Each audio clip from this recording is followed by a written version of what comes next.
Good afternoon, good evening. Welcome to SW6 Essential. Joe Sansom, how are you? Yeah, I'm all good. Ready for Fulham to return. What about you? Yeah, it's been a long while. It feels like an international break, hence the England shirt I've got on. But we're raring to go for what is going to be a West London derby that we have to win, Joe. Yeah, completely have to. I mean, to be honest, I'm saying about return to Fulham. I quite enjoyed having a weekend without them. To be honest, I thought it was quite stress free. Watched a few of the other games, but wasn't really too fussed on what happened in them, and just felt quite relaxing. But now the one game that, regardless of relegation or anything, that I want to win the rest of this season is this one. And if we are going to stay up, we need to win it anyway. So I'm really excited for the game.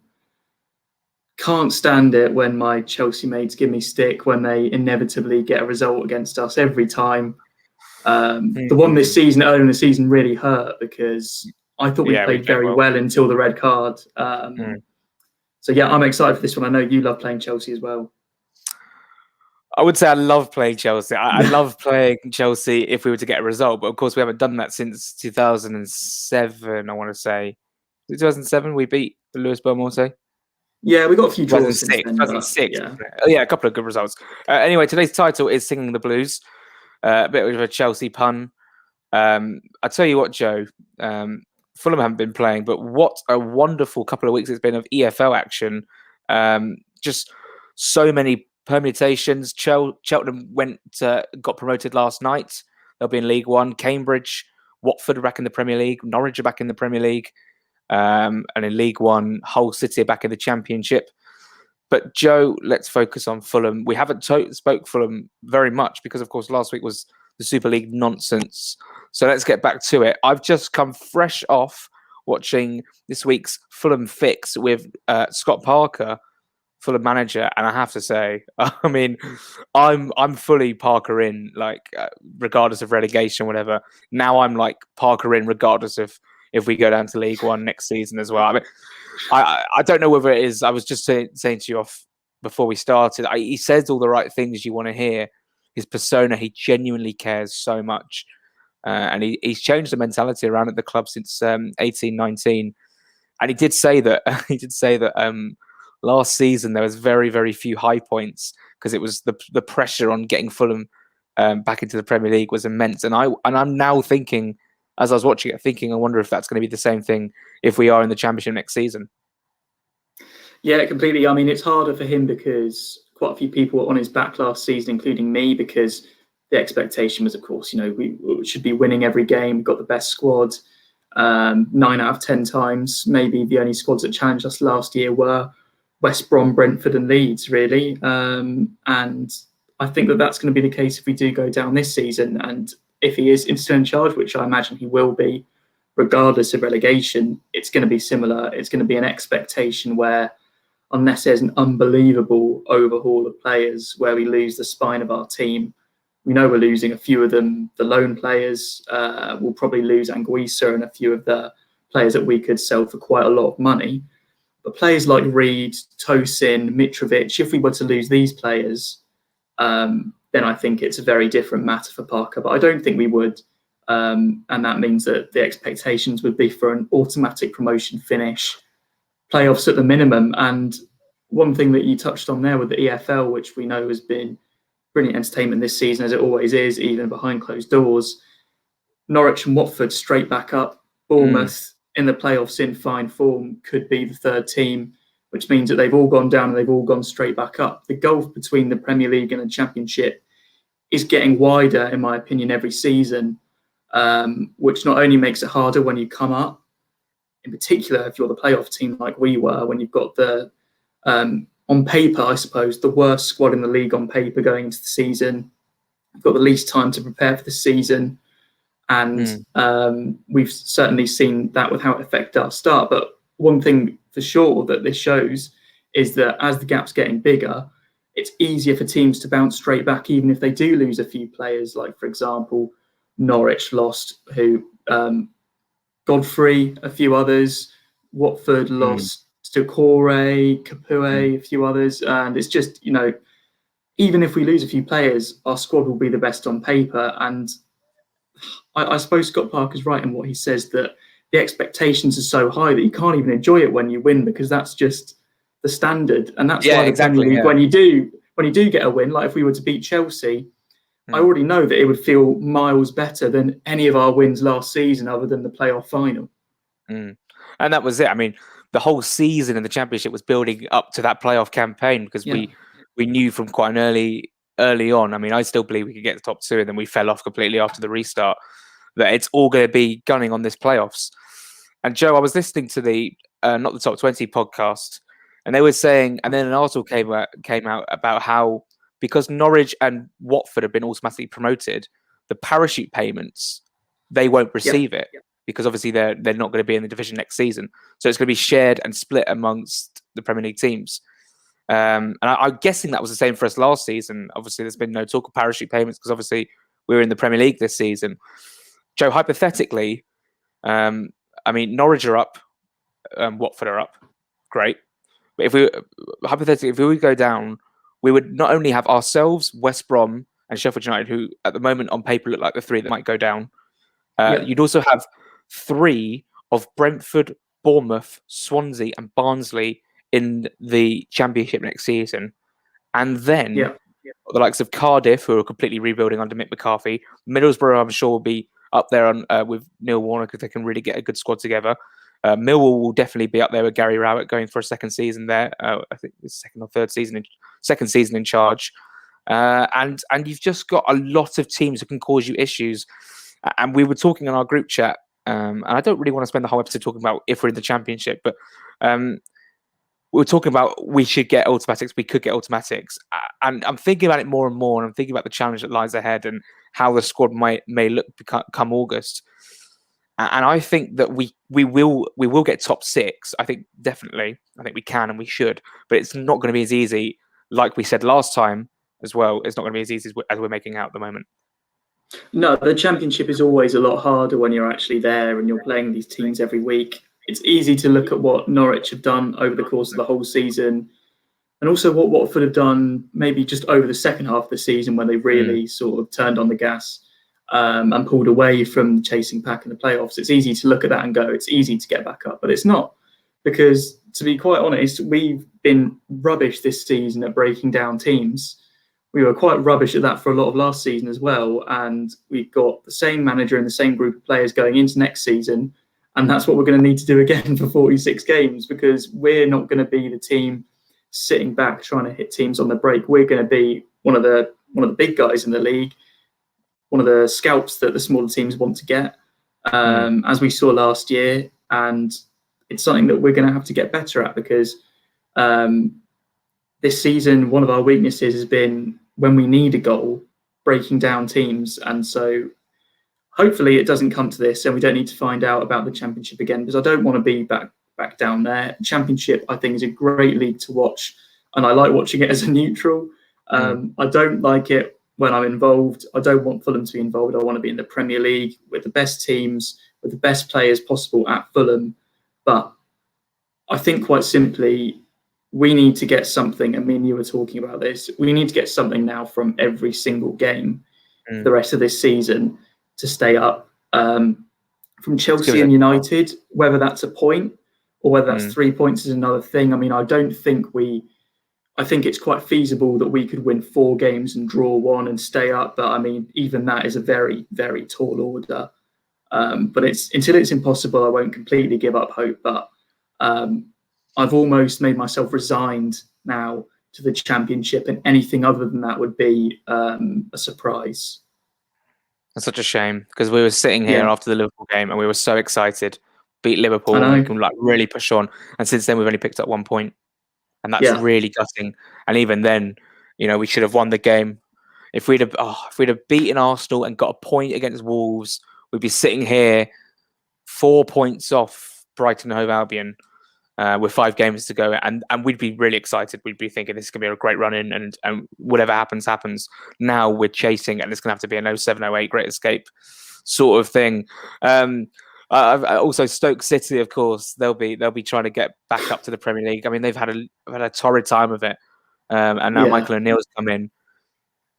And they're a team again who you'd probably fear and you probably would predict to be in and around the playoffs next season. I mean, they've been so underwhelming last couple of years. And Luton under Nathan Jones just seem to be going from strength to strength. I mean, the Championship next season, wherever division we're going to be in, I'm still going to be watching it. It's going to be an unbelievable league. And of course, you've got Reading, who of course missed out on the playoffs at the weekend. Let's get back to the matter in hand, which is Chelsea. Now, they played last night in the UEFA Champions League semi-final, 1-1 draw away at Real Madrid. I didn't watch the game, but I'm assuming you did. What could you tell us? What can you tell us about Chelsea last night?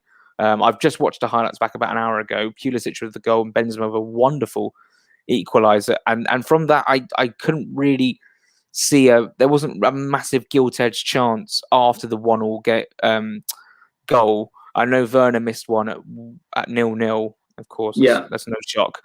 But are you fearing Tuchel, Chelsea, because they look a much better outfit under them, and of course they're in an FA Cup final as well? Yeah, fearing them a lot more than I was earlier in the season.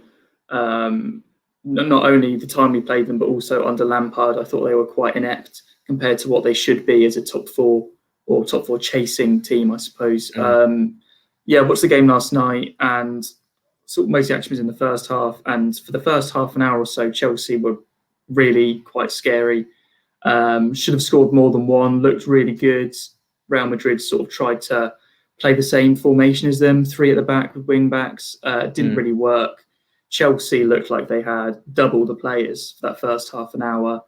And Mount, again, really impressive, really good, sadly. So he's one player I'm hoping is rested at the weekend. I think he needs his rest. I think he certainly earned it last night. Benzema goal changed the game, and to be honest, almost killed the game. After that, nothing really happened. It was quite even. They sort of cancelled each other out. So it was a good result for us because it means that there's still a lot to do for Chelsea next week to get the tie done. Means they should be rotating some players because this game, whilst it's still very important to them because they need to get into the top 4 no matter what, and now they've got that 3-point cushion over West Ham that they need to maintain, it's nowhere near as important as their game next, I presume, Wednesday. Wednesday. So this is the thing. I hope they rest a few of their defenders. They've got quite a few they like to rotate there. Thiago Silva hopefully misses out. I'm hoping that Mount doesn't play. Kante was also really impressive last night.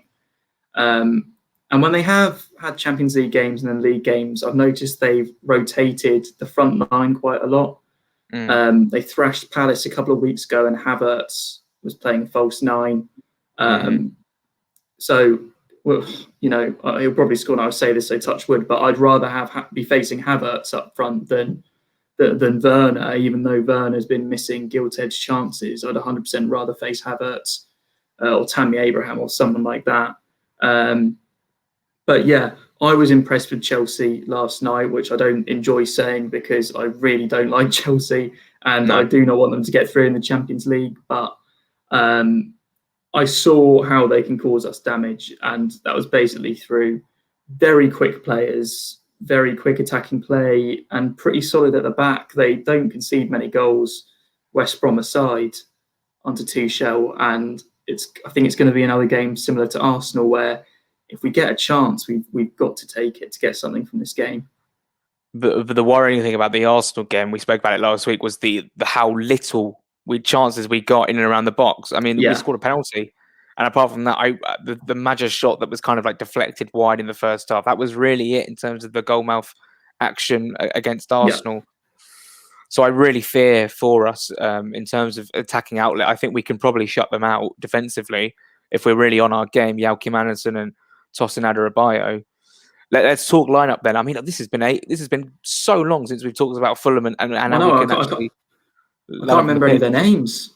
Yeah, I think one of them's called Ruben Loftus-Cheek, but he's not going to be playing on Saturday. Thank God. Actually, it came up in the Fulham fix today that Ruben Loftus-Cheek, out of all of the Premier League players that we've had prior to the season starting, he's had the most Premier League experience. Just turns out to be one of the worst players for us this season. One goal, which was a deflection against Everton, and I think he might have got one assist. No, I don't even think he has. Look, he's not playing this weekend. Yeah. And look, people might look at us and go, "You're scapegoating him," but please look at his numbers this season. It's not been good enough. His contributions not been good enough. He would have been. I reckon he would have been held in a different light if he'd have tucked that one away at Brighton away in the last minute of the game. We'd maybe be talking about a different Ruben Loftus-Cheek. But Joe, let's hear your 11 for the game at the Bridge. Yeah, so I'm thinking back to that Arsenal game. Tete couldn't play because he had coronavirus. We've seen he's recovered now. Kearney's been back in training since. Fantastic news. And Reed, I presume, Parker said he had a little knock or something, which is why he didn't start at the Emirates. So hopefully he's all okay now. He came on at the end. So I think I'd go with the same formation that played against Arsenal. And I'd go with Areola in goal, obviously. Then a back four, slightly more attacking back four. Tete instead of Aina, a right back. And then the rest of the back four is the same that played Arsenal. So Anderson, Tosin and Robinson. In midfield, I'd probably go with Reed and Lamina rather than Anguissa. And that's purely because what I saw last night was the midfield of Chelsea was very strong. And I'd probably rather have our more defensive pairing playing against them. Then I'd have three behind striker. The three would be Bobby Reed on one side, Lookman on the other. And if he's fit and he looks fit in the training pictures, I'd go for TC, Tom Kearney coming back in. If Kearney's not back, by the way, then I'd probably put Reed central and bring in someone like Cavallero. But up front, I'd go with Madja. And the reason I'd go with Madja is because, like you said, the two things we created against Arsenal, one was a deflected shot from Madja that nearly squeezed in. The other one was a penalty. And I don't think that we should drop him for that performance because I thought that he was more useful than Mitrovic was against Wolves. So on that basis, I would go with that and then hopefully bring on Mitrovic if need be. It's weird. It's a weird one because I'm almost tempted to say play Mitrovic, but then, you know, I don't see what the good is in a striker scoring a goal for you and then dropping him for the other striker and vice versa. So I think stick with Madja for this one. Yeah, it's tricky. That was the one that was playing around in my head, Mitrovic or Madja. We've had this debate many a time since January, since he joined. And you have to say that Madja, based on, he scored against Arsenal, like you said, you can't drop a striker after him scoring, albeit it was a penalty. I just think, we need a bit of pace on the break. And obviously, I think Mitrovic was really impressive in that first half and the early part of the second half against Aston Villa. I thought he was phenomenal in his hold-up play. I think that's exactly what you need from him. But it just so happens that, again, he's kind of gone off the boil. He didn't have a great game against Wolves. I feel sorry for him because I reckon if we do go down, he will be our main man next season alongside. We'll get onto that in terms of next season, in terms of who can lead the line for Fulham if we're down in the Championship. But yeah, I'm going to have to agree with you and go Madja, just because I think I always describe him as a fox in the box. And if he just comes up with a goal and can poke one in from inside the 18-yard box, then great. And I think Madja is probably more likely to do that than Mitrovic, unless Mitrovic rises high and wins a header against Chelsea centre-backs. But of course, that's always an option. But again, 20 minutes to go and we need a goal. The Mitrovic is a really good option to bring off the bench, Joe. Let's kind of get on to that now. Mitrovic, will he stay? Madja, will we? We've now seen the news about Bordeaux, and they've gone into administration, which of course is the most horrible thing in football. And we obviously, our thoughts go out to Bordeaux and Bordeaux fans. But it really is an opportunity now to capitalise on that and go, well, look, you had this clause or agreed fee for Madja on a permanent deal, even regardless of us staying up or not. Would you take it? And maybe we can get a smaller fee for it. I think I would. I think I've seen enough from him to see that he is, like you say, a bit of a fox in the box. And I think he'd be good at Championship level. And I think that he does quite a decent job at Premier League level. I mean, 3 games since the start of February is not a bad return in a team that famously doesn't score goals.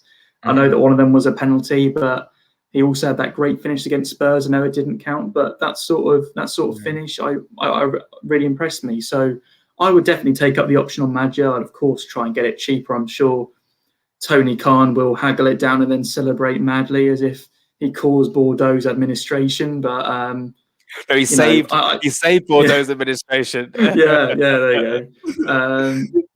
Oh gosh. I mean, maybe it's football karma for not picking up the phone on the Sabali deal a few years ago, but oh gosh. No, obviously I hope the Bordeaux don't actually go into administration because I think it's horrible.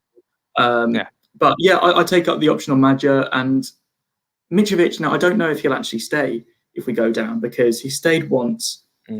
He's settled in London, get that argument, clearly loves the club. But what is the lure for him of staying? Let's just presume a London club comes in for him that's in the Premier League, West Ham or Palace, someone like that. Palace, yeah. It's so Palace.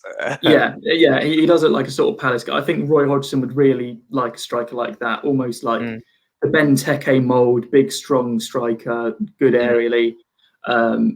If one of those teams doesn't come in for him, great. But if one of them does, I don't see why he'd want to hang around in the Championship again to get us up for a third time, with the possibility of being told he's not good enough when we get back. Because what we've seen this season is that when we do get up, our system doesn't really accommodate him. And unless we change that, I don't see what the benefit is. So I feel like Mitrovic would possibly go if we go down. Whereas last time I was quite confident he would stay.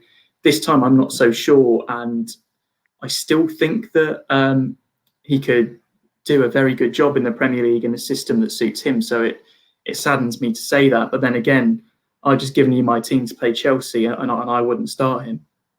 And that's it. I mean, we've gone up, and Mitrovic has not played a part of which we thought he would in the Premier League, and it's heartbreaking. And I know he doesn't fit the system. I mean, he's not blessed with amazing pace, and we really have lacked goals this season. And maybe looking back on it, thinking maybe if Mitrovic had played a little bit more, regardless of what happened with Serbia and Scotland, whatever, that game, his confidence might have built up, and he would have been maybe a man to fire us to safety. And of course, if we go down, you're like, oh yeah, it's kind of like the Johansson situation, or the I can't remember figure we're playing out, Knockout or whatever. Well, any of them, Hector, Ream, Ryan, Hector, any Ream, of them, yeah. Oh yeah, we're back. We're going to need your help again to get us back up. But even if Parker's not playing him now in the Premier League, what's to say he's going to play him in the Championship? When we maybe go for a different style of play, or we go for a bit more pace up top. I mean, we heavily relied on Mitrovic's goals last season. And he did a stellar job in a system that actually really worked well for him. He scored some very, very good goals. They weren't just tap-ins. There were some really classy goals. The Luton at home goal on the turn, Blackburn away on the turn. Some really nice goals. Great finish away at Swansea as well, the second goal. But I know we're going down a route now where maybe we bring in Josh Madja or a different striker. I mean, we were talking in the group chat about potential signings. I think the Adam Armstrong boat has sadly sailed, which is very upsetting to see, because he's probably destined for the Premier League next season. Of course, if we stay up, I'd definitely put the hat in the ring. But we were talking of the guy Semenyo from Bristol City, fantastic striker, and he was on the bench for them on Saturday. That's another team that will definitely be going for it after hearing that Nigel Pearson is signing a 3-year deal at the club from John Percy. Sorry, I'm going off on a tangent. But yeah, Mitrovic, it's a real sticking point, isn't it? It's a real. It'll be heartbreaking if he left, because we've had Sessegnon go, we'll have Joachim Andersen definitely go, we'll have Areola go, we'll have Mitrovic go, and these are all players that we've absolutely adored over the last 3 or 4 years. And it's really sad to see. Got to say, Jack, I feel that whatever happens in this next 5 games this summer is going to be huge in terms of the players that are going and the players that are coming in. Because if we were to stay up, brilliant. We'd probably sign quite a few of the loan players, and we'd move on a lot of the deadwood that didn't quite make the cut.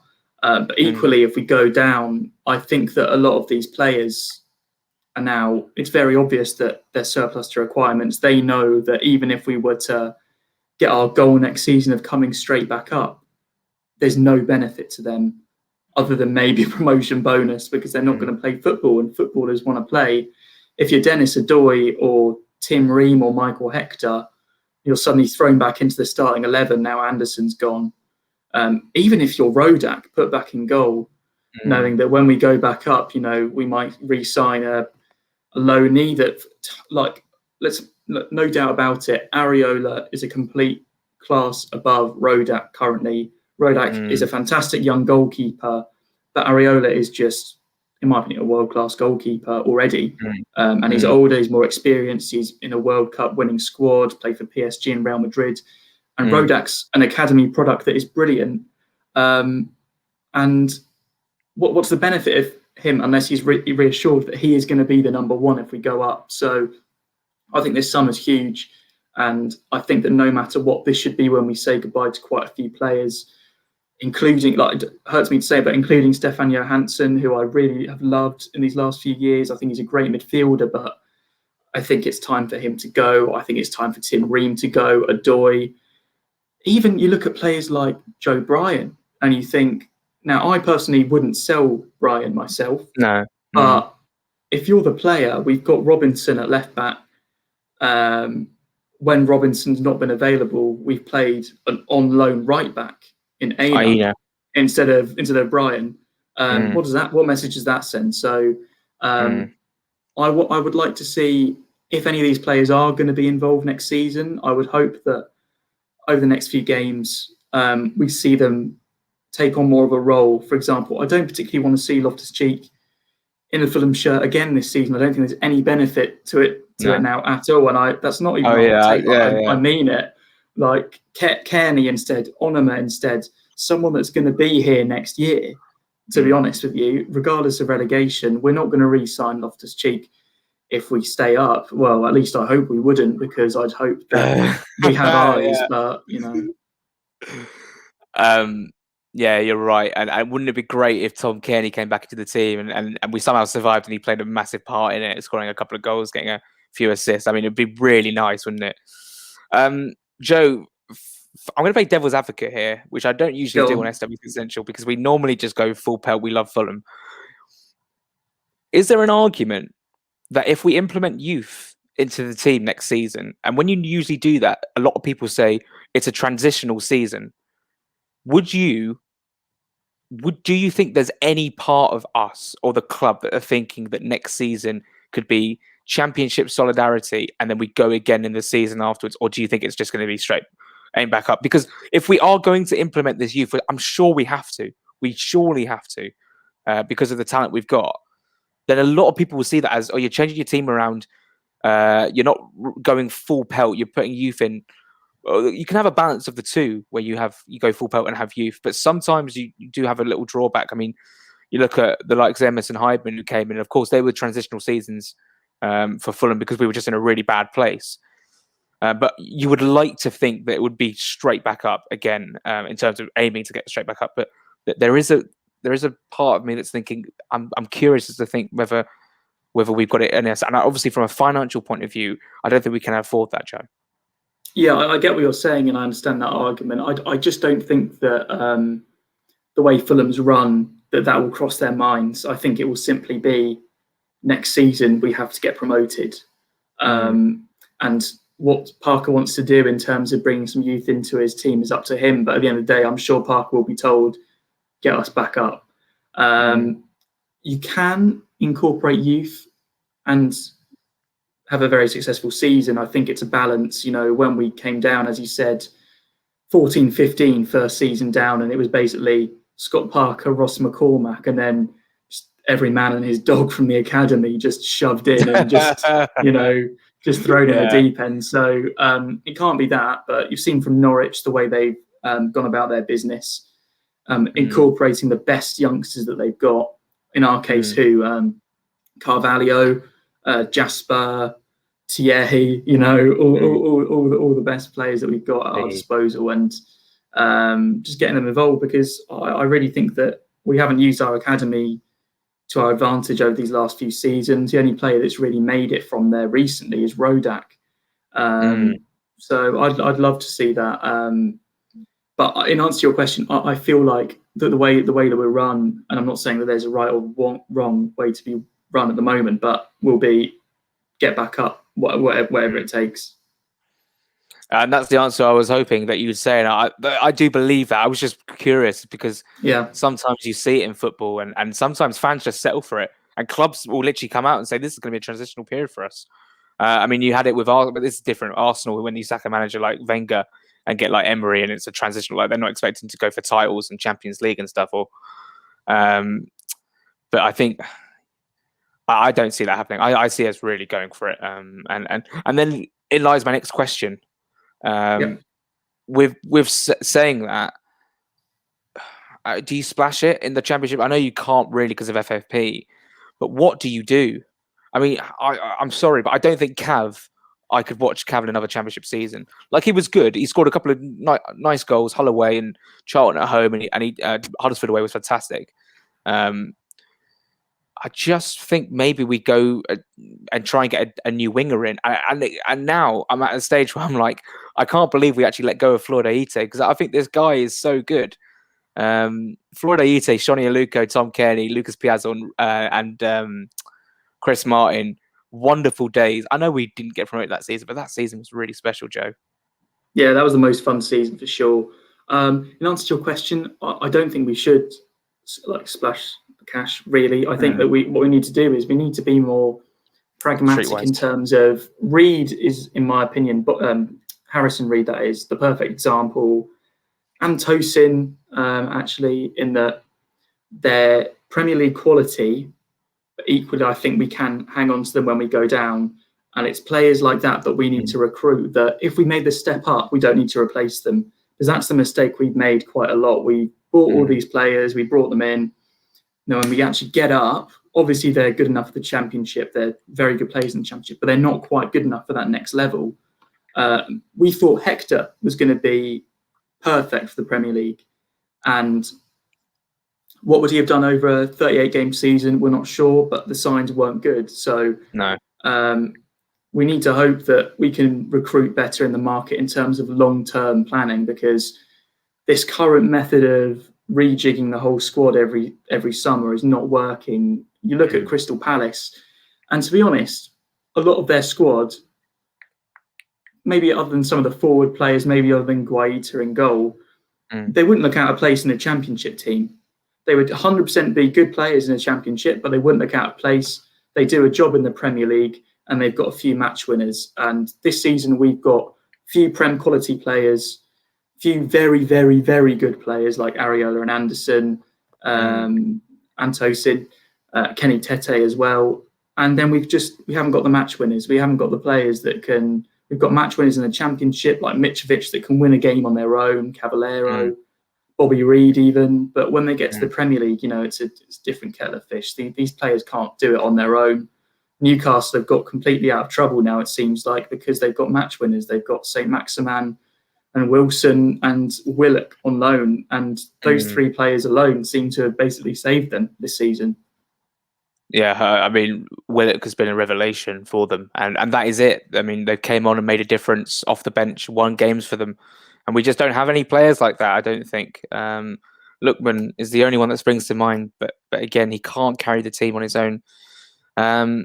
You say about Crystal Palace, I'd actually make a case for Burnley and say, apart from Tarkowski and Pope, their team wouldn't look out of place in the Championship. And I know they won 4-0 at the weekend. That's because they've just got a very good manager, a very good system. They all buy into it. And they're very hard to play against. They're very horrible to play against. I think about the Norwich situation, and that's something that we need to now look at and go, look what Norwich did. They went down, terrible atmosphere around the club because they were awful in the Premier League. But they took that and went, let's just keep everyone together. One season, let's go. And what I've come to the conclusion is you need a Premier League quality squad, or at least team, in the Championship. And you need everyone on board. You just be like, look, one season and we'll be back. And then, and this is why I think Norwich, I know we've joked about it. We said Norwich will definitely go straight back down. But I generally think that out of the three of them, I think they've got a really, really good chance of, or whoever goes up in the playoffs. I mean, if they've kept, I don't know what's going to happen with Buendia, but you would like to think he would stay on for another season. They've got a great little foundation to build on. Oliver Skipp, who almost is like Harrison Reed, fantastic player. Tibu Pukki scoring goals. I think they need a striker to score a couple more goals, but they've got Campbell, and they'll probably sell Max Aarons now. But you need a Championship, a Premier League quality squad in the Championship And I think that we have that if we can keep Tosin and Reed, and then we've got a nice spine going forward. I don't think that taking away Joachim Anderson and Areola suddenly and Lookman and potentially Aina just rips out the Premier League quality in the team. I think there is a really good squad there, and one in the Championship that I think could easily just win the league. I mean, you'd say it would be difficult, but if we actually put our act together, we could definitely do it. I mean, one thing that we have got going for us this time round that's different from when we last got relegated is, if you think back to that team, obviously we had Mitrovic, we had Kearney. I suppose that we had Anguissa, and we knew that he was going on loan, not permanently away. And those are the only players, I would argue, that at that point we thought would be Premier League quality if we step back up. This season, if we go down currently, and some of them might be sold, but we've got Anguissa, we've got Mitrovic, we've got Robinson, we've got Tosin, we've got Tete. We've got Reed. So there's loads of players that could do a job in the Premier League if we step back up. That was about 6 or 7 I just named. And yes, some of them may go, some of them will almost definitely go, but I think that we're in a stronger position this time round, despite the loans, than we were last time. And then you've got the Premier League experience starting in the campaign as well. And suddenly we don't look like deer in the headlights like we did in August or September when we started. And finally, before we start wrapping up, let's talk about the likes of like Christie and Knockaert, players who are on loan out and then coming back into the fold. Johansson, who, I mean, we've touched on it a bit a couple of weeks ago. We said that Johansson might move permanently to Queen's Park Rangers. And I think that's a move that probably makes sense for everyone. I think QPR as much as I hate to say it, they're on a very good upward trajectory, and they're another team who I will look out for next season and think could finish in and around the playoffs. I mean, the Championship next season, regardless of, like I said, it's going to be unbelievable. It's going to be unbelievable in terms of the competitiveness. And even Birmingham under Lee Bowyer, I could list all 24 teams to make a case for them to be up there. I mean, if Derby survive and revamp and regroup under Wayne Rooney, I wouldn't be surprised to see them back up there just because of the pedigree and the fans back in the stadium. It's all going to change, and that's actually one thing we should touch on as well, especially before we finish. I mean, let's talk about the loan players first. Let's talk about Knockaert and Christie and all those others that are off loan. Where do you see them fitting in, or is it time to get rid? I'm thinking of the players we've got out on loan, and other than Cabano, Kamara, I think those are the only players I'd want back, to be honest with you. Cabano and Kamara, and even Kamara, I've got to be honest, that would only be if we went down. I wouldn't want him if we stayed up. No, well, I mean, no. I mean, you wouldn't really, would you? I mean, he's an option. He's an option off the bench, but I mean, if he got his head up and played that pass at Spurs away, it's another if. What if? I think Christie's a good right back, and honestly, I've heard good things from Forest fans, especially in the last few weeks, about Christie's performances. But because of our options at right back now, I mean, with Tete, you could maybe have Christie on the bench, and that would be a good option. But I would really like to sign Ola Aina, even if we went down, because he's such a great utility player that he can play all around the pitch and does a job. Then I'd be tempted. I'd be tempted to go for that. Joe, the Carabao Cup final saw fans back in the stadium, and it really did feel like just felt like an occasion, and it felt really exciting to watch. And every time a team came forward, you could hear the buzz from the crowd, and you were like, "Oh, I've missed this so much." Even though it was only 8,000, what a noise they made! I know Sky would have ramped up the volume on the microphones, but even so, it was a really good watch. I wouldn't say the best game, but in terms of the atmosphere, and especially the first 10 minutes, I was thinking, this is great. And of course, 27,000 are being rumoured to be at the FA Cup final, another game. And obviously, we were hoping that we can get fans in for the playoffs as well, which would be amazing. How are you feeling now about potentially returning back to Craven Cottage? Excited, yeah, like you. That the first 10 minutes of that game, probably one of my favourites of the season, just because it actually felt a bit real. I didn't have to listen to the fake crowd noise. There was a real roar as Sterling went forward and then lost the ball for the 60th time in the game, and it was just great to watch. Then the game actually started to get quite tedious in terms of the actual football, but at least the crowd made it something a little bit different, a little bit special compared to what we've seen recently. And so, yeah, it's quite exciting times in terms of that. Yeah, it'd be amazing. And, I wouldn't be surprised if after the when's the lift? The 21st of June is like where everything's apparently just lifted. I wouldn't be surprised if a couple of days afterwards we saw Fulham or any club put out some season ticket information. I think the only club I've seen so far put out any sort of season ticket information is Accrington Stanley, who have basically just frozen their prices. And the value for money definitely down in the EFL. It's fantastic. I think that's pretty much it. I mean, unless you've got any burning things you want to talk about. No, I think that's it. I'm feeling quite excited now for Saturday, just to actually see some action. And it is a derby, regardless of its implications on our season. I'm excited for it. Yep. I'm guessing we'll wear white. I don't think we'll be seeing that yellow kit apart from maybe the Southampton game. And interestingly, the Sky teaser for the game had Lamina in the yellow kit. I don't know if they know already, but I think I'd prefer to see Fulham wearing white. And there's no point wearing yellow. We're playing Chelsea playing blue, so it doesn't make sense to me. The last time we didn't wear white playing Chelsea at Stamford Bridge, I think was in that League Cup game where it went to penalties. And even then, in the league game, we must have worn white. I don't remember wearing black. That was a 1-1 draw on Boxing Day, wasn't it? Yeah, we often wear the white shirts and white shorts. Oh, that's against nice. Chelsea, I've seen in the past. Oh, actually, or was it even? Oh, this is completely going off on a tangent. But sometimes when we play West Ham, it's like white and then black in terms of shorts and socks. So it might be something like that. What a boring way to end the video if you're not really into all that stuff. But I think anyone that was still watching is just turned off. Let's get your score prediction for the game then to finish off. I've got a weird feeling about this one, and I was impressed by Chelsea. It's a big game. I'm going 1-1. I know it's a bit boring, and I often say 1-1, but I think we'll get something from it. But I'm not confident in backing us to beat them when they're in this fine form. Yeah, I mean, 1-1 is a logical one to go with. I've had this vision, literally in the last 10 or 15 minutes, that we're going to take a really early 2-0 lead. Like, I'm talking first 20 minutes, we're 2 up. Oh my God. Similar to Leicester. I don't know how we're going to score. I haven't quite processed that yet. And they're obviously going to get a goal back in the last 15, 20 minutes. And we're going to hold out for a 2-1 win.